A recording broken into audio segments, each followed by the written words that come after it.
Hello, my name is Carla from Homecare Realty. Today, we will be answering some questions regarding property management. Question number 9. FAQ.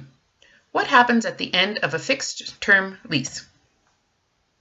The Residential Tenancies Act assumes a tenant will move out at the end of the lease.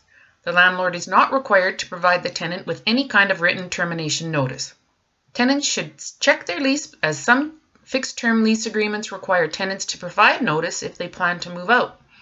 At least 1 month before the lease end date, the tenant and landlord should discuss whether the tenants want to stay. If the tenant wants to stay, a new lease needs to be signed between the landlord and tenant.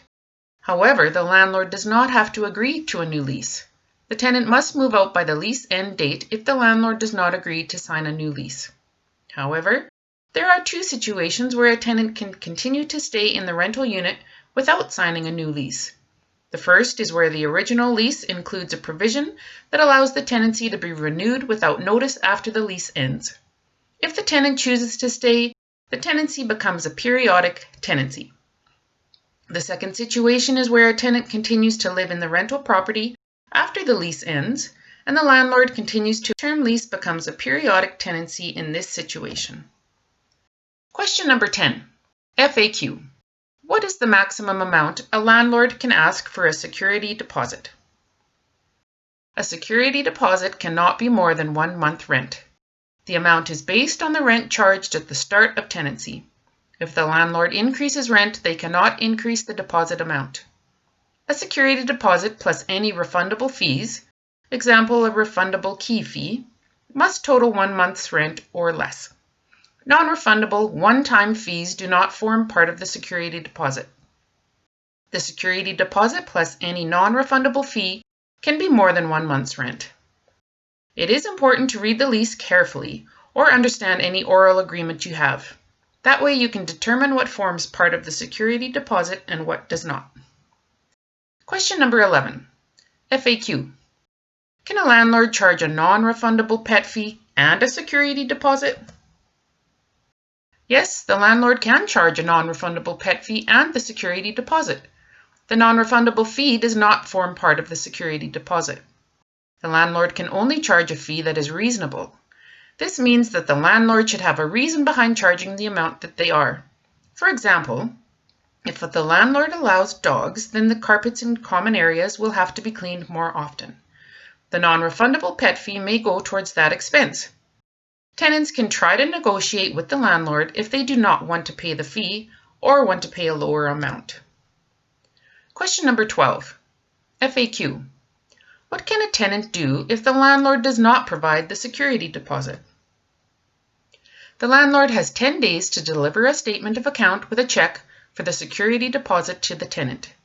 Deliver means the landlord must put the statement in the mail within 10 days of the tenant moving out. It does not mean the tenant has to receive it within 10 days. If a tenant does not receive the statement of account and security deposit from their landlord within a reasonable period after the 10-day deadline, he or she should write to the landlord requesting the return of the security deposit. If the tenant and landlord cannot reach an agreement, the tenant can make an application in Provincial Court Civil or the Residential Tenancy Dispute Resolution Service for the return of the deposit. Tenants may also consider filing a complaint with Service Alberta. Question 13. FAQ. If 2 tenants rent an apartment together and one of them moves out, does the landlord need to return half of the security deposit? No. If tenants are sharing a rental property and each paid part of the security deposit, the landlord is under no obligation to return part of the security deposit if one tenant moves out early. The security deposit is usually only returned when the tenancy ends. When the security deposit is returned at the end of the tenancy, the landlord must make the check out to all of original tenants named on the lease, even if one of the tenants already left the premises. Question 14. FAQ. Can a landlord ask for extra money if a tenant causes damage that costs more than the security deposit? Yes, a landlord can ask for extra money to cover the cost of damages greater than the security deposit. Landlords may need to take legal action to recover extra money. In court, they will have to prove the tenant caused the damage was more than normal wear and tear, and the cost of fixing the damage is more than the security deposit. Question number 15. FAQ. Can a landlord deduct carpet cleaning or painting expenses from the security deposit? Landlords can only keep money from the security deposit for damages that are beyond normal wear and tear. Normal wear and tear mean the declining condition of the rental property that occurs over time, even though the tenant has been regularly cleaning and maintaining the property. For example, if a tenant left the carpet stained, dirty, and/or ripped, then the carpet would be damaged beyond normal wear and tear, and the landlord could deduct carpet cleaning costs from the security deposit. A tenant may not agree with the reason for the deduction or may disagree with the amount that is being deducted. If the landlord and tenant cannot come to an agreement on their own, the tenant can make an application in Provincial Court Civil or with Residential Tenancy Dispute Resolution Service for return of the security deposit. Question 16. FAQ. Can a landlord keep the security deposit if inspection reports were not completed? No. If a landlord did not complete inspection reports, they cannot keep any of the security deposit to cover damage to the unit. However, a landlord could keep the security deposit to cover other things such as unpaid rent. The landlord must complete a move-in inspection 1 week before or after the tenant moves in. The landlord must also complete a move-out inspection 1 week before or after the tenant moves out.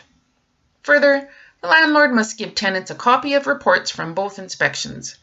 The landlord can complete the inspection without the tenant if a tenant refuses to take part in either inspection.